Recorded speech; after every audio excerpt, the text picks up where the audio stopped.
There are two things that 99% of guitar players will never understand. Why our God-given talent, ability, and looks aren't more celebrated by the general public. And the modes.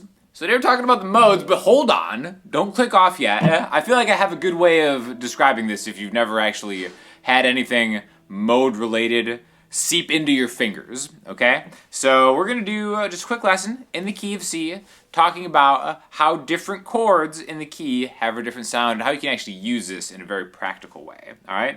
And it's all going to start from a G7 chord, okay? G dominant 7.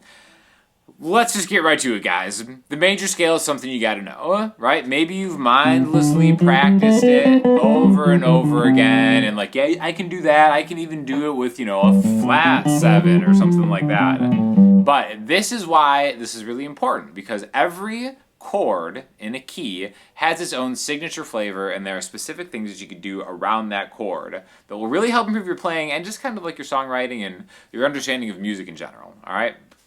So, in the key of C, there are 7 notes. C, D, E, F, G, A, B, and then a C again, right? So starting on the 3rd fret of the A string, 3, 5, 2, 3, 5, 2, 4, 5. Okay? C, D, E, F, G, A, B. It's just like the alphabet. It's a great way to kind of avoid all the sharps and flats across the fretboard. Makes maybe a little more sense on a piano when you see it in a linear way. But it's really great on guitar because we learn these as shapes. Okay? So maybe you've even gotten that far as learning different modal shapes, right? So in the key of C, G is the 5th note. C, D, E, F, G, right? So instead of going C, D, E, F, G, A, B, C, we just go G, A, B, C, D, E, F, G, okay? So the one thing to differentiate these two chords from each other is their extended chord, right? Again, if you're already zoning out, just hang on. Hang on tight. We're almost there. This is going to make sense in just like a minute. So the chords that we have in this key are C major and G major. Okay, those are triads, 3-note chords. A lot of different ways you can play them all over the neck, right? But what happens when you extend that chord, when we add the next note in the scale? The way we build chords are by taking the 1st, the 3rd, and the 5th notes to make it either major or minor. Now, the next step from there is taking the 7th note away. So in C's case, 1, 2, 3, 4, 5, 6, 7, we would add a B note. C, E, G, B. Okay, so combined, that makes a major 7 chord, however you want to splice that up. If we start on G and we add the 7th note away, G, B, D, and G major, it would be an F sharp. But remember, 1, 2, 3, 4, 5, 6.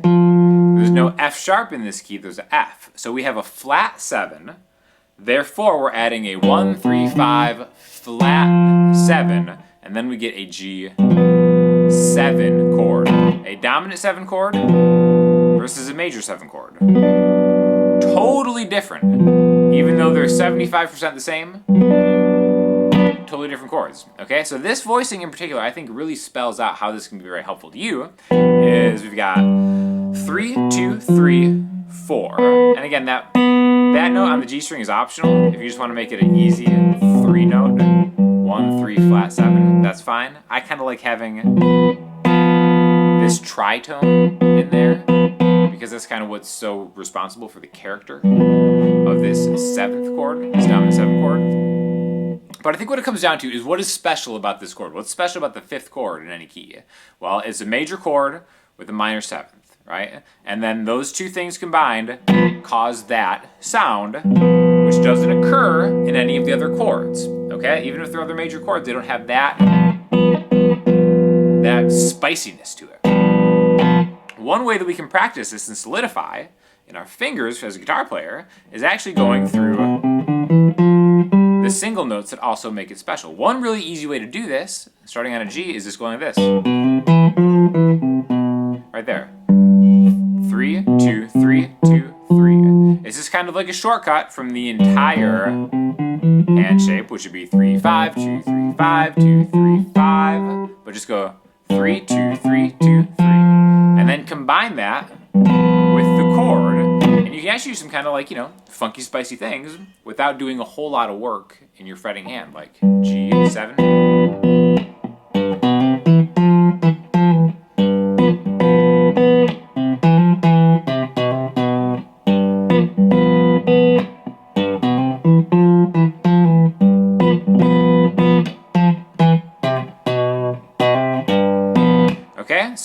was just kind of riffing around the thing that makes this position special, and that is having a major third and a flat 7. So the chord is responsible for what makes this modal, because I'm just kind of doing something that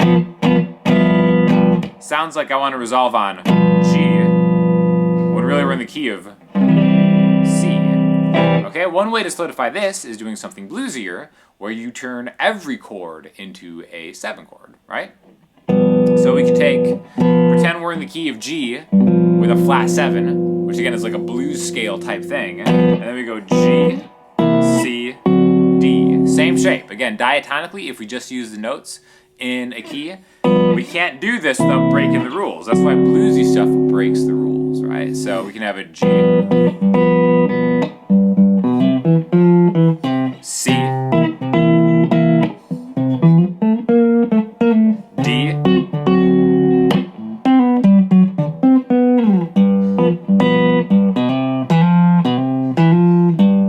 okay, so that's kind of an exception, but I want to stick to diatonic stuff all in the same key. The key of C major, the key of G, mixolydian, alright? Again, the names of the modes I feel are more confusing than anything, because it's like, I've found very few situations as a musician where I'm talking to other musicians and we even mention the names of the modes, unless we're talking specifically about learning or teaching the modes. No one really says, this is in G mixolydian.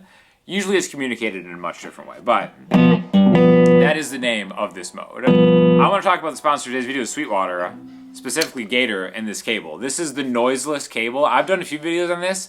This is like a must-have piece of gear for me. I just yanked this from a live input jack on this PRS, and it is so silent coming in and out. Usually you get a loud pop when you do something like this. Even the live cable test, whatever black magic is in this thing, you definitely need it. Gator cables are amazing. I have a couple of these, and this is for sure the go-to cable that I'll use for the rest of my life, because I believe in it that much. How crazy is that it's so silent? I can plug it back in, and it's still picking up the sustain of just the open strings. So I'll have an affiliate link in there. Thank you to Sweetwater for sponsoring this video. Also really loving this PRS S2 special, right?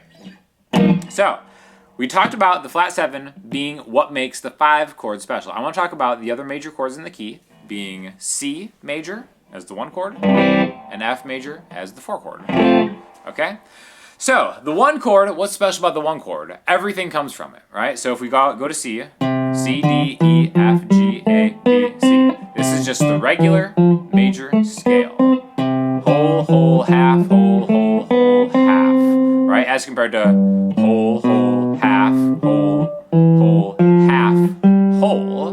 Right? That's the difference between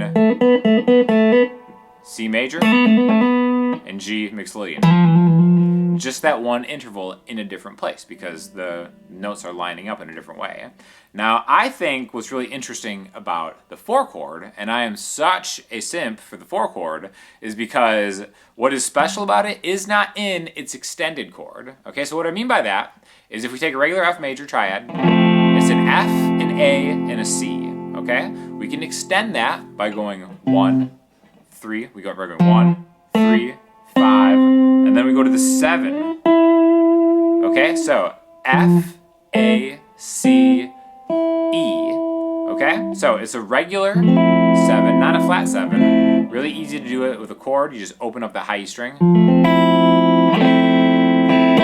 Okay, so it's just a 1, a natural 3, a natural 5, and a natural 7, right? The same thing as if you were to build a C major 7. 1, 3, 5, 7. C, E, G, B, F, A, C, E. Okay, so the thing that makes the F position special in C, Lydian, is what this is, isn't in the chord, which is why it causes a lot of confusion. A lot of people don't really know how to use Lydian, what it really means, stuff like that.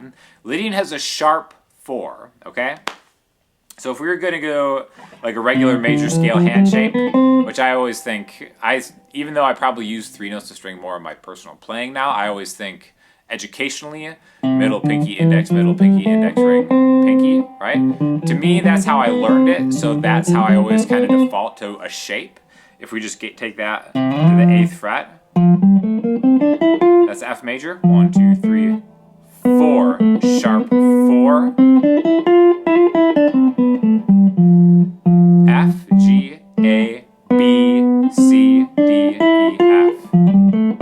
That 4 is what's special about it, a sharp 4, okay? So I think a really good way to understand this is by adding that sharp 4 into the chord, right? So you'd be like, oh, an F major sharp 4. Well, that's not really how you would name a chord. It actually is F major 7 sharp 11, okay? Now we're getting into some real dicey territory.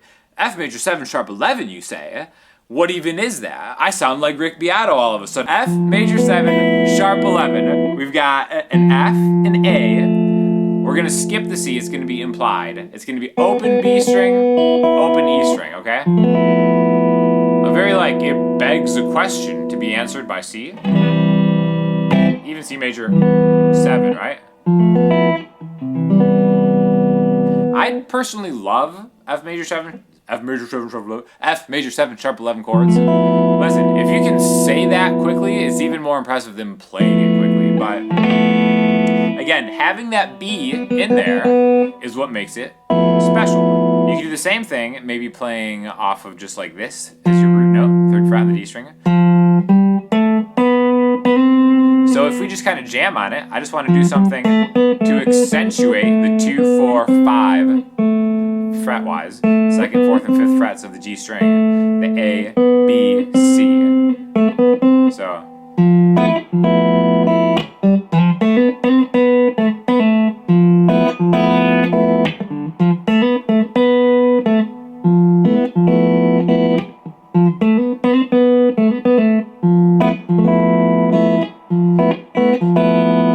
So again, that kind of it's a major chord, but it has something that's like a little wrong. It really manifests itself great as just major 7 chords in the key of C.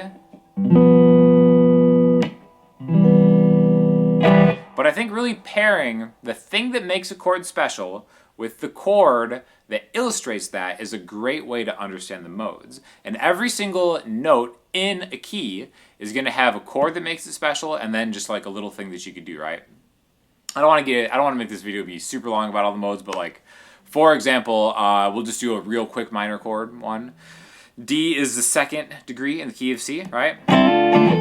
So Dorian would be that mode. So Dorian has what we call a sharp 6. So D, E, F, G, A, B. So it's the minor scale, but with a sharp 6. So if we have a D major,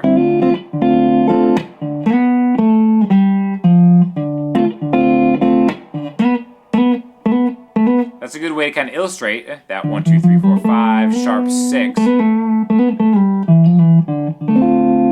can do that with any chord. You can add that note to the triad to maybe make a different flavor of whatever your extended chords are. And then to me, that just makes so much more sense instead of thinking all right, I'm just gonna play some guitar. I'm gonna start by playing a C chord. 1, 2, 3, 4, 1, 2, 3, 4, C. D, Dorian, E, Phrygian, F, Lydian, G, Mixolydian, A, Aeolian, minor, B, Locrian. You can go do that, and that makes a lot of more sense. That makes sense for what you're doing. It's correct, but it isn't musical. I think that adding something, just having the understanding of an F major 7 sharp 11, and then maybe fitting that in to one of your C major chord progressions, I think can be way more musically interesting, both from a listener standpoint and also from an educational standpoint as a player, than anything else. I really think it actually sounds good past the octave. Like here.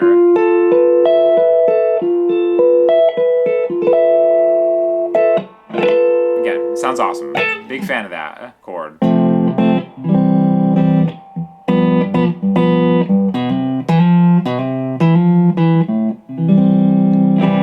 again, just a quick little 15-ish minute lesson on the modes. Thank you for watching. Thank you so much to Sweetwater and Gator for sending over the noise canceling cable.